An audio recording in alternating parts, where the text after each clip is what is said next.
என்றால் 2011ஆம் ஆண்டு ஒவ்வொரு கல்லூரி வாயிலும் நானும் தோழர்களும் போய் தமிழகம் புறாம் கொடுத்திருக்கிறோம். இத்தனை ஆவணங்களும் சாட்சியங்களும் இருக்கின்றனவே. இந்த சாட்சியங்கள் இருக்கின்ற போது ஐநாவினுடைய சபை இந்த கொடுமையை செய்துவிட்டு காமன்வெல்த் மாநாட்டை நடத்திவிட்டால் அதற்கு பிறகு 2 வருஷத்துக்கு அவன்தானே தலைவர். முன்பு ஆஸ்திரேலியாவிலே பெர்த் நகரத்திலே நடந்தது, இப்பொழுது கொழும்பிலே நடத்த போகிறான். இந்த காமன்வெல்த் அமைப்பினுடைய செக்ரட்டரி ஜெனரல் கமலேஷ் சர்மா ஒரு இந்தியன். இந்திய அரசு ஏற்பாட்டின் பேரில் தான் கொழும்பிலே நடக்கிறது. காமன்வெல்த் மாநாடு அங்கே நடந்தால் சோகம் கான்பரன்ஸ், காமன்வெல்த் நாடுகளினுடைய அரசுகளினுடைய கூட்டம். அதற்கு தலைவர் 2 வருடத்துக்கு எந்த நாட்டில் நடக்கிறதோ அந்த நாட்டின் அதிபர். ராஜபக்சே தான் தலைவர். இத்தனை படுகொலைகளை செய்தவரே கூண்டிலே நிறுத்தி தண்டிக்க வேண்டும் என்று நாம் துடிக்கின்ற போது 54 ஆடுகள், ஒரு நாடு பிஜி தீவு இப்பொழுது நீக்கி வைக்கப்பட்டிருக்கிறது. இந்த நாடுகளின் அமைப்புக்கு அவனே தலைவரா? அதற்கு பிறகு எங்கே நீதி எங்கே கிடைக்கும்? எல்லாம் அங்கே அவன் அமைத்திருக்கின்ற குழுவை விசாரித்துக் கொள்ளும் என்ற முடிவுக்குத்தான் வருவார்கள். இதற்காகத்தான் அவன் காமன்வெல்த் மாநாட்டுக்கு கனடா பிரதமர் எதிர்ப்பு தெரிவிக்கிறாரே ஸ்டீபன் ஹார்ப்பர். இங்கிலாந்து நாட்டிலே இருக்கக்கூடிய வெளிவிவகாரத்துறை டேவிட் காமரூன் கலந்து கொள்ளக்கூடாது என்று சொல்லுகிறதே. எலிசபெத் மகாராணி அதற்கு தலைமை தாங்குகிற வேண்டியவர் போக மாட்டார் என்கிறார்களே. எனவே இந்த சூழ்நிலையில் காமன்வெல்த் மாநாடு நடத்தக்கூடாது என்ற கருத்து வலுப்பட்டு விடக்கூடாது என்பதற்காக வடக்கு மாகாணத்திலே 25 வருஷத்துக்கு பிறகு தேர்தல் நடத்தினான். எங்களை அவ்வளவு இவரும் ஏமாற்றிவிட முடியாது. நீங்கள் வடக்கு மாகாணத்திலே நீ ஏன் இப்பொழுது தேர்தல் நடத்தினாய்? காமன்வெல்த் மாநாடு நடத்துவதற்கு 25 வருடத்துக்கு பிறகு இந்த வடக்கு மாகாணத்தில் தேர்தல் மாகாண சபை அமைத்து விட்டால் எல்லாம் நியாயம் கிடைச்சிருமா? நான் நடுநிலையாளர்களுக்கு சொல்லுகிறேன், தந்தை செல்வா காலத்தில் அறிவிக்கப்பட்ட புரோவின்சியல் கவுன்சில், டிஸ்ட்ரிக்ட் கவுன்சில் அதிகாரம் கூட இதுக்கு கிடையாது. 13வது சட்ட திருத்தம் என்கிறார்களே, பசப்புகிறார்களே. 13வது சட்ட திருத்தத்தை அப்பொழுதே தமிழர்கள் ஏற்கவில்லை. அது ஒரு வஞ்சக திட்டம். அதிலே இருக்கிற அதிகாரம் கூட இப்பொழுது நீர்த்து போக செய்கிறான். நிலங்களை தீர்மானிக்கிற அதிகாரம் இனி மாகாண சபைக்கு இருக்காது. பாதுகாப்பை தீர்மானிக்கிற அதிகாரம் மாகாண சபைக்கு கிடையாது. நொடி நேரத்திலே மாகாண சபையை கலைத்து விட்டு ஒரு பொம்மையைத்தான் இங்கே வச்சிருப்பான். அவன் கவர்னர் சொல்வதுதான் சட்டம். வடக்கு கிழக்கு மாகாணத்தையும் சேர்த்து இணைத்தே ஒரு சபையை அமைச்சாங்களே 88. வடக்கு கிழக்கு மாகாணத்தை இணைத்து எலெக்ஷன் நடத்துறோன்னு சொல்லி இந்திய ராணுவத்தின் துணை கொண்டு 8% பேர் தான் ஓட்டு போட்டான். 8% பேர் ஓட்டு போட்ட அந்த இடத்தில் வரதராஜ பெருமாள் என்கின்ற கைக்கூலியை அதற்கு தலைவராக முதலமைச்சராக அவர்கள் அறிவித்தார்கள். குயிஸ்லைன் இந்தியாவின் ஏஜென்ட். அவன் கடைசியில் 90ஆம் வருஷத்தில் இந்த மாகாண சபையினால ஒரு பிரயோஜனம் இல்லை, ஈழம்தான் வேணும்னு சொல்லிட்டு ஓடி போயிட்டான். நான் கேட்கிறேன், கிழக்கு மாகாணத்தில் தேர்தல் நடத்தினையே, அங்கும் ஒரு கைக்கூலிய முதலமைச்சராக்கினே, கிழக்கு மாகாணத்துக்கு நீதி கிடைச்சிருச்சா? கிழக்கு மாகாணத்தில் இவன் தேர்தல் நடத்தியதற்கு பிறகுதான் அங்குள்ள முஸ்லிம்கள் தாக்கப்பட்டார்கள், அங்கே உள்ள மசூதிகள் தாக்கப்பட்டன. எனவே வடக்கு மாகாணத்திலே நடைபெற்றிருக்கக்கூடிய தேர்தல் முடிவை நான் அறிக்கை கொடுத்தேன். அது தமிழர்களின் தீர்ப்பு. எதற்காக? சிங்களவனும் ஓட்டி போடுகிறான், கொலைகார ராஜபக்சே கட்சியும் போட்டி போடுகிறது, கைக்கூலி துரோகி கட்சிகளோடு கூட்டு சேர்ந்து போட்டி போடுகிறான். அவர்கள் ஜெயித்து விடக்கூடாது. நம் இனத்தை அழிப்பதற்கு இத்தனை லட்சம் பேரை கொண்டவனுடைய கட்சி ஜெயித்து விடக்கூடாது. அவர்கள் ஜெயிக்க கூடாது என்றால் யாருக்கு ஓட்டு போட முடியும்? தமிழ் தேசிய கூட்டமைப்புக்கு தான் ஓட்டு போட முடியும். அப்படித்தான் விக்னேஸ்வரன் தேர்ந்தெடுக்கப்பட்டார். நான் ஆனந்தி இடத்தில் அவர் வீடு தாக்கப்பட்ட போது நான் தொலைபேசியிலே பேசினேன் தங்கை ஆனந்தி சசிதரன் இடத்தில். அப்பொழுது சொன்னார், தாக்கப்பட்ட நேரத்தில் நான் இருந்திருந்தால் என்னை கொண்டு போட்டிருப்பார்கள்.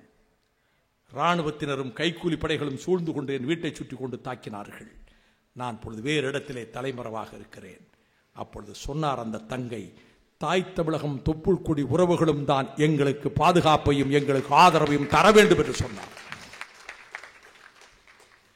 ஆகவே வடக்கு மாகாணத்திலே நடைபெற்ற தேர்தல் முடிவு என்பது தமிழர்களின் தீர்ப்பு, சிங்கள அரசுக்கு எதிரான தீர்ப்பு.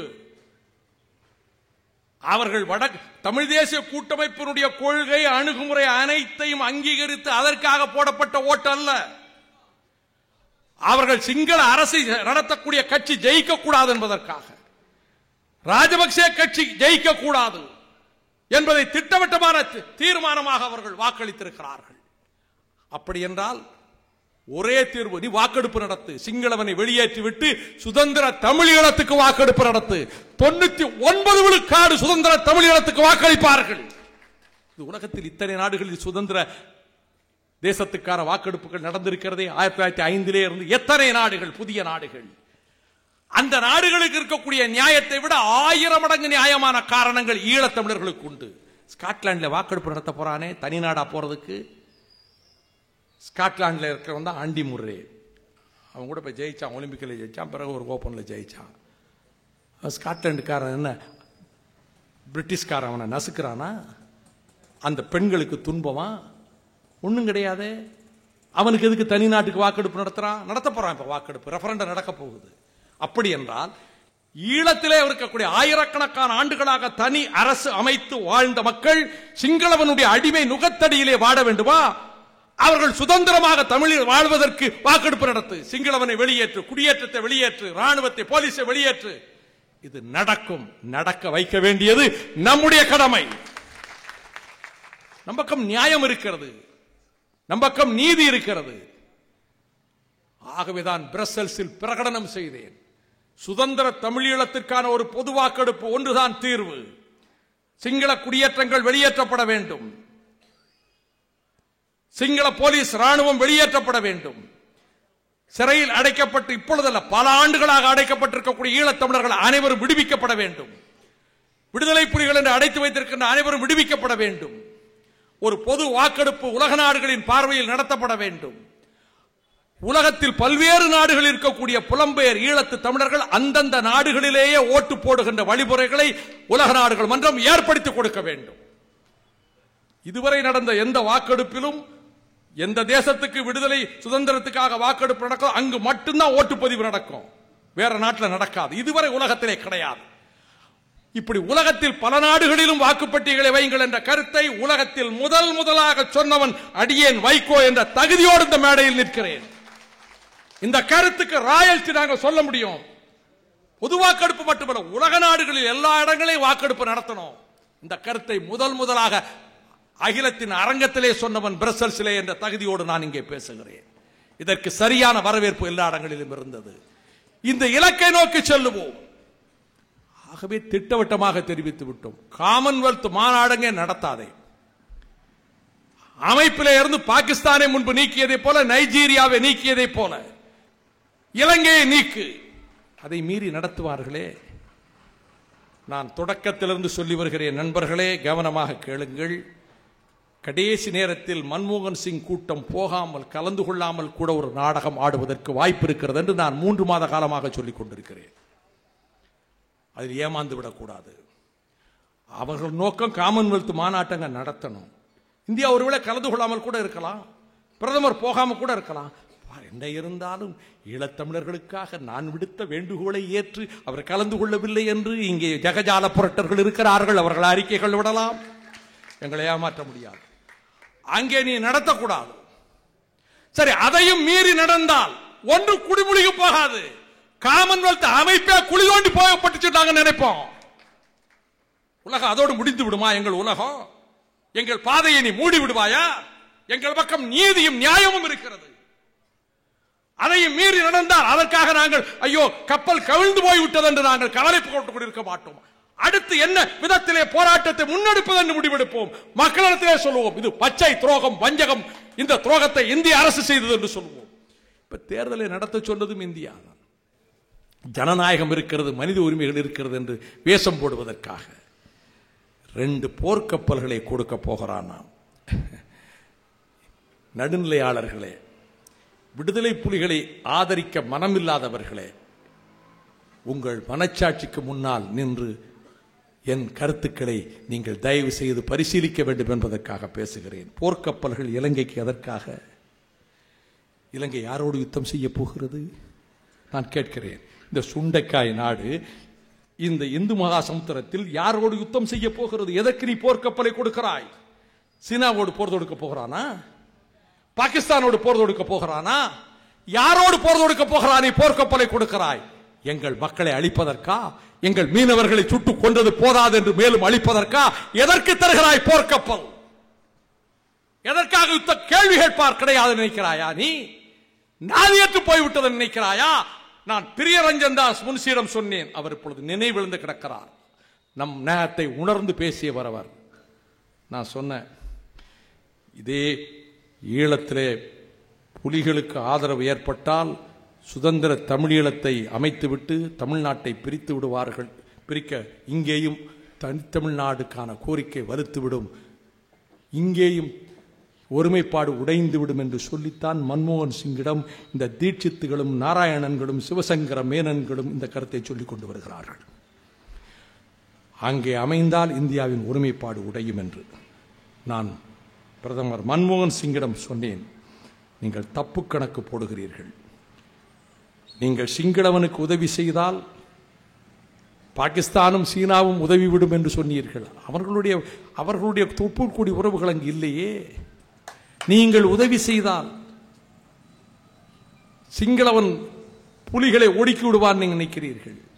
புலிகள் வெற்றி பெற்றால் நம் ஒருமைப்பாட்டுக்கு ஆபத்து என்று உங்களிடத்திலே சொல்லி இருக்கிறார்கள். அவர் பதில் சொல்லவில்லை. அமைதியாக பொறுமையாக கேட்டார் டாக்டர் மன்மோகன் சிங். அவரிடத்திலே சொன்னேன், தெற்கே ஒரு பாதுகாப்பு புலிகள் தான் உங்களுக்கு, அவர்கள் அரணாக இருக்கிறார்கள். நீங்கள் புலிகளை அழிக்க சிங்களவனுக்கு உதவி செய்து தமிழர்கள் கொல்லப்பட்டால் எந்த ஒருமைப்பாடு இந்தியாவிலே காப்பாற்றப்பட வேண்டும் நினைக்கிறீர்களோ அதற்கு நேர் எதிர் விளைவுதான் தமிழகத்திலே ஏற்படும். அதை யாரும் பிறகு தடுக்க முடியாது. நீங்கள் எந்த நோக்கத்துக்காக சிங்களவனுக்கு உதவுகிறீர்களோ அந்த நோக்கமே கெட்டு போகும். நீங்கள் புலிகளை அழிக்க, ஈழத் தமிழர்களை அழிக்க இந்திய ராணுவம் உதவியதென்றால் நாளைய இளைஞன் கேட்பான், எனக்கு எதுக்கு இந்தியா என்று கேட்பான். இப்பொழுதே அந்த எண்ணம் வளர ஆரம்பித்து விட்டது. இந்த எண்ணம் வளர்ந்தது பெரும் திருப்பமாக அமையுமா அமையாதா என்பது 2004 தேர்தலுக்கு பிறகுதான் தீர்மானமாக தெரியும். ஒருமைப்பாடு நிலைக்க வேண்டும் என்றால் இந்த வஞ்சகமும் துரோகமும் செய்கிற காங்கிரஸ் குப்பத்தொட்டிக்கு தூக்கி எறியப்பட வேண்டும். இல்லை, வஞ்சகமும் துரோகமும் தொடரும் என்றால் ஒருமைப்பாடு உடைந்து போகும். நான் தேசிய கட்சிகளுக்கு தெரிவித்துக் கொள்கிறேன். நான் அரசியலுக்காக பேசவில்லை. தமிழகத்தினுடைய இளைஞர்கள், தமிழகத்தினுடைய மாணவர்கள் இந்த உணர்ச்சி செத்து போய்விட்டது என்று கருதாதே. முத்துக்குமார்கள் வைத்த நெருப்பு, செங்கொடிகள் வைத்த நெருப்பு அது அணைந்து போகாது. மான உணர்வுள்ள இளைஞர்களிடம் மறைந்து போகாது. எனவேதான் இந்த துரோகத்தை செய்யக்கூடிய இந்திய அரசு போர்க்கப்பலை கொடுப்பதற்கு வருஷம் கணக்கு போட்டிருக்க. இவன் சர்க்கார் இருந்தா தானே போர்க்கப்பல் கொடுக்க போறான். இந்த சர்க்கார் இருக்காது, இருக்கக்கூடாது. மறுமலர்ச்சி திராவிட முன்னேற்ற கழகம் இந்த கூட்டத்திலே பங்கெடுத்துக் கொண்டிருப்பதனால், தேர்தலிலே போட்டியிடாத தந்தை பெரியார் திராவிடர் கழகம் நடத்துகின்ற நிகழ்ச்சியிலே கலந்து கொண்டிருப்பதனால் நான் அரசியல் எல்லைகளுக்குள்ளே செல்ல விரும்பவில்லை. ஆனால் எனக்கு நினைவு இருக்கிறது, ஒரு பிரச்சார கூட்டத்திலே தென் சென்னையிலே மேடை ஏற போகிறேன். மணிமாறன் பக்கத்தில் இருக்கிறார். எனக்கு கோயம்புத்தூரிலே இருந்து தொலைபேசி ஆர் மோகன்குமார் எங்கள் மாவட்ட செயலாளர் பேசுகிறார். ஆனா ராமகிருஷ்ணன் இருக்கிறார், உங்ககிட்ட பேசணுங்கிறார். ராமகிருஷ்ணன் பேசுகிறார், இந்திய ராணுவ வாகனத்தை நாங்க மறிச்சு அடிச்சிட்டோம். சபாஸ், சரியான செய்தியை சொன்னீர்கள். நான் மேடையில இருந்தே சொன்னேன். இந்திய ராணுவத்தை எதிர்த்து போய் அடிச்சாங்களே, சுடுவான்ல, அவங்ககிட்ட இயந்திர துப்பாக்கி இருக்குல்ல, சுடுவதை பற்றி கவலைப்படவில்லை என்றுதான் அன்றைக்கு மறுமலர்ச்சி திராவிட முன்னேற்ற கழக தோழர்களும் பெரியார் திராவிடர் கழகத்தினுடைய தோழர்களும் ராணுவ வாகனத்தை இங்க இருந்து ஆயுதங்களை கொண்டு போய் எங்களை அழிக்க சிங்களவனுக்கு கொடுக்காதே என்று கோயம்புத்தூர் எல்லையிலே மறித்தார்கள். ஆகவேதான் என்னுடைய அன்புக்குரிய தோழர்களே, திலீபனுடைய நினைவு நாளிலே இந்த உறுதியை மேற்கொள்ளுகிறோம். இந்திய அரசு தொடரும் வஞ்சகம் அது தடுத்து நிறுத்தப்பட வேண்டும். இப்பொழுது மனச்சாட்சி, உலகத்தின் மனச்சாட்சியை கேட்கிறோம். இத்தனை லட்சம் தமிழர்கள் சாவுக்கும் காரணமாக இருந்ததற்கு பிறகு ஐநா மன்றம் இனி செய்ய வேண்டியது என்ன? நாங்கள் கேட்பது ஒன்றுதான், independent international investigation against the crime of genocide committed by the Sri Lankan government. இலங்கை அரசு செய்த இனப்படுகொலை குறித்து சர்வதேச சுதந்திரமான விசாரணை வேண்டும். அதான் எங்கள் இலக்கு. செய்த பாவத்துக்கு கழுவாய் தேட நினைக்கிறாயா? ஐநா மன்றம் அதற்கான ஏற்பாட்டை செய்யட்டும். மனித உரிமை ஆணையம் அதற்கான ஏற்பாட்டை செய்யட்டும்.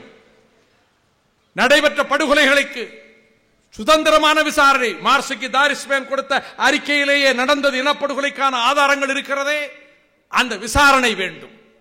எனவே என்னுடைய அருமை தோழர்களே, நாம் செல்ல வேண்டிய தூரம் ரொம்ப அதிகம்.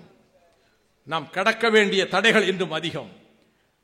விடுதலை புலிகள் மீதான தடையை உடைப்பதற்கு தீர்ப்பாயத்திலே தொடர்ந்து போராடி கொண்டிருக்கிறேன்.